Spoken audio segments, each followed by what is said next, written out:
DCS Sumita Mishra ने Indian news Haryana से खास बातचीत में बताया कि हरियाणा पहला प्रदेश है जिसने ऑटोमेशन प्रणाली को लागू किया है। सुमिता मिश्रा ने कहा कि हजारों लोग पेपरलेस रजिस्ट्री का लाभ ले रहे हैं। अब ऑटोमेशन प्रणाली से भ्रष्टाचार में भी कमी आएगी और उसमें कोई मैनुअल काम नहीं रह गया है, सब कुछ ऑटो मोड पर होगा। साथ ही सुमिता मिश्रा ने कहा कि लिंगानुपात को लेकर भी खास ख्याल रखा जा रहा है। इंटरस्टेट ऑपरेशन चलाए जा रहे हैं।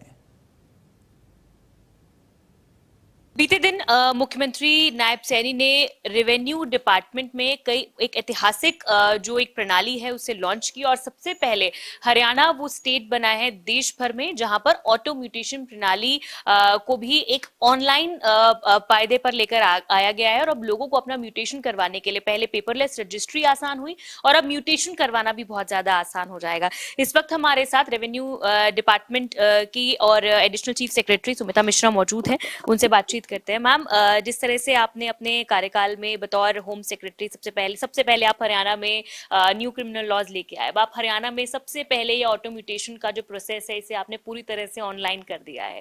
कैसे, मतलब इतनी सारी चीजें जो हैं आप सबसे पहले हरियाणा में इनका इम्प्लीमेंटेशन हो जाता है, क्या सोच रहती है आपकी इसके पीछे? सबसे पहली सोच तो रहती है कि जो सीएम साहब के लक्ष्य हैं कि हरियाणा में हम प्रशासन को सरल और नागरिक केंद्रित और पारदर्शी बनाएं, तो सबसे बड़ी और पहली सोच तो वही रहती है। और भूमि प्रशासन में बहुत ज़्यादा चीज़ें थी करने वाली, क्योंकि ये वो चीज़ है जो हर आम आदमी के, हर किसान के जीवन से जुड़ी हुई है। और जो भी सरलीकरण हम यहाँ कर रहे हैं उसका बहुत बड़ा इम्पैक्ट होता है। तो हाँ, पिछले एक वर्ष में कई ऐतिहासिक परिवर्तन किए गए हैं। पेपरलेस रजिस्ट्रेशन लाए, पूरा हमने लैंड रिकॉर्ड को डिजिटाइज था पहले से, उसको और अपग्रेड किया। और अब हम पेपरलेस रजिस्ट्रेशन 2.0 लाए जिसमें बहुत सारे हमने और इम्प्रूवमेंट्स किए हैं जिससे वो और ज़्यादा सिटीजन फ्रेंडली हो जाए। कल आपने इसकी लॉन्चिंग करवाई मैम, बहुत सारी चीजें हैं क्योंकि पहले तो आप पेपरलेस रजिस्ट्री लेके आए, सारा रिकॉर्ड डिजिटलाइज किया, लेकिन म्यूटेशन को लेकर लोगों को बहुत दिक्कतें आती थी, भ्रष्टाचार की भी इसमें बहुत ज्यादा गुंजाइश होती थी। लेकिन अब इससे कहीं ना कहीं इस पर विराम लगेगा और लोगों को भी आसानी होगी। हाँ, I would agree, because auto mutation एक ऐसी प्रणाली है जो अगर कहा जाए इंग्लिश में तो गेम चेंजर है। ये एक बिल्कुल शिफ्ट है, स्ट्रक्चरल शिफ्ट है, क्योंकि अभी तक रजिस्ट्रेशन एक अलग चीज़ थी और उसके बाद आपने म्यूटेशन कराने के लिए नए सिरे से एक चक्कर काटना शुरू करना पड़ता था कि आप अप्लाई करो, पटवारी एंट्री करेगा, फिर बाद में मंजूर होगा, और इसके चलते बरसों तक म्यूटेशंस पेंडिंग रहते थे। पूरा system automatically step by step चल के इसको पूरा करेगा।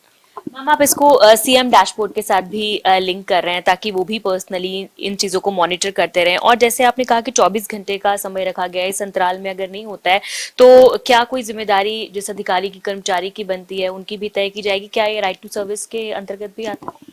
नहीं, कहीं इसमें मानवीय हस्तक्षेप है ही नहीं। सो ऐसा नहीं है कि 24 घंटे के अंदर अंदर किसी ने उसको अप्रूव करना है। Once the registry is done, the updation of revenue record वो अपने आप होगा, वो ऑटोमेटिकली होगा, कहीं किसी का मानवीय हस्तक्षेप हमने छोड़ा ही नहीं है। तो और ये सिस्टम हमारा ऑलरेडी पूरे स्टेट में लाइव है एंड परिणाम देखने के मिलेंगे क्योंकि डैशबोर्ड पे हम भी इसको मॉनिटर करेंगे।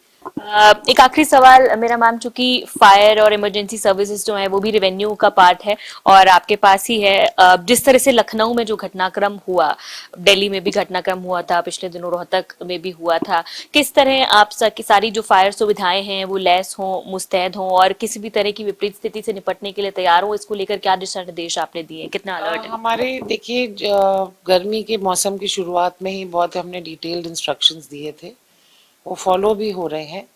और सभी जगह हमारी जो फायर सर्विसेज हैं वो तत्परता से तैयार रहते हैं। डायल 112 से फायर सर्विसेज जुड़ी हैं और रिस्पांस टाइम भी हम मॉनिटर करते हैं।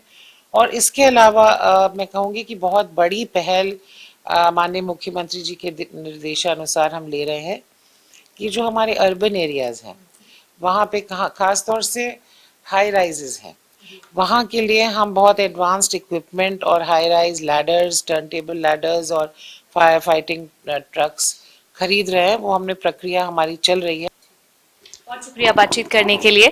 तो एसीएस सुमिता मिश्रा हमसे बातचीत कर रही थी, जिन्होंने बताया है कि पहली बार हरियाणा में ये जो ऑटो म्यूटेशन प्रोसेस है उसे इम्प्लीमेंट किया गया है। वहीं से के साथ साथ चाहे हेल्थ डिपार्टमेंट में लिंगानुपात की बात हो या फिर फायर डिपार्टमेंट में पूरे प्रदेश भर में अलर्ट मोड पर रहने की बात हो या फायर जो एक्सेसरीज है उनके परचेज की बात हो, इन तमाम चीजों का ध्यान रखा जा रहा है और किसी भी मामले में कोई कोताही नहीं बरती जाएगी।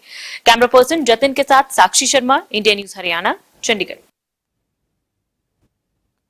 और बड़ी खबर मेरे साथ अभी के लिए बस इतना ही। बाकी खबरों के लिए बने रहिए इंडिया न्यूज हरियाणा के साथ। राम राम।